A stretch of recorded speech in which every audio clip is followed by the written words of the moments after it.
Welcome sa bagong segment ng The Praying Mom, There's Power When You Pray podcast.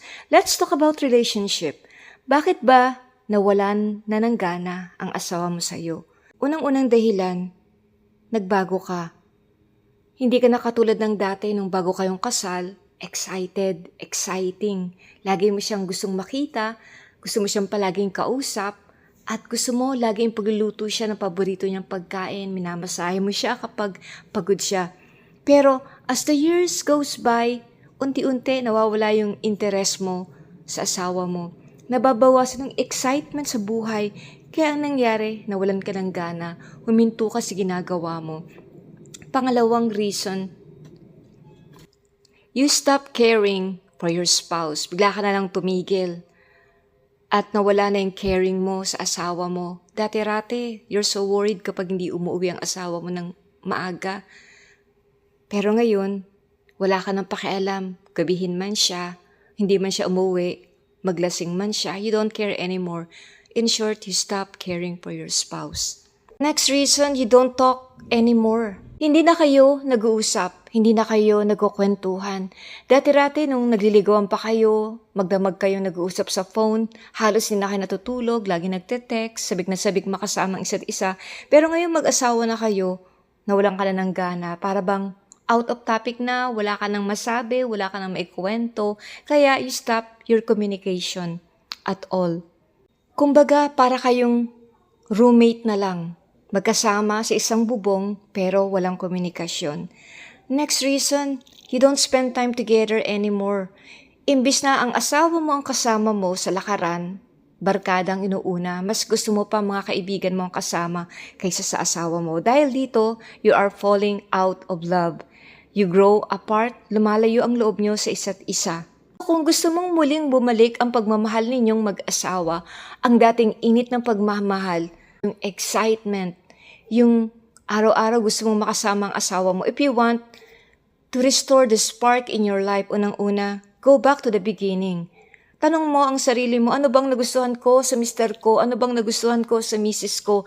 Bakit ba ako na-fall in love sa kanya? Alalahanin mong lahat yun at ibalik mo yung mga bagay na nagustuhan sa'yo ng asawa mo. Kung nagustuhan ng asawa mo yung maganda mong katawan, mag-diet ka.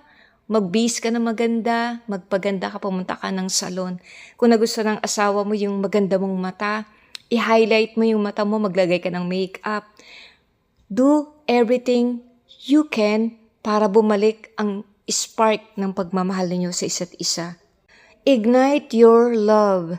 Muli mong ibalik ang init ng pagmamahal ninyong mag-asawa. Muli mong ipakita yung excitement mo na ikaw mismo ang magkusa na ipakita mo sa asawa mo, honey, I miss you, I love you, gawin naman natin ito katulad ng ginagawa natin. Kasi ang ating asawa, ang mga lalaki, they cannot read our minds. Hindi sila mind reader. Gusto ng asawa natin na tayo mismo, na kanilang mga asawang babae, tayo mismo ang lalapit sa kanila at sasabihin natin kung ano ba ang gusto natin. Kasi ang mga lalaki iba sila, tahimik sila, hindi sila palakwento. Katulad natin mga babae, lagi tayong makwento. We need to bring the fire back in our relationship. Muli natin pag-igtingin, pagningasin, pag-apuyin ang pagmamahal natin sa isa't isa.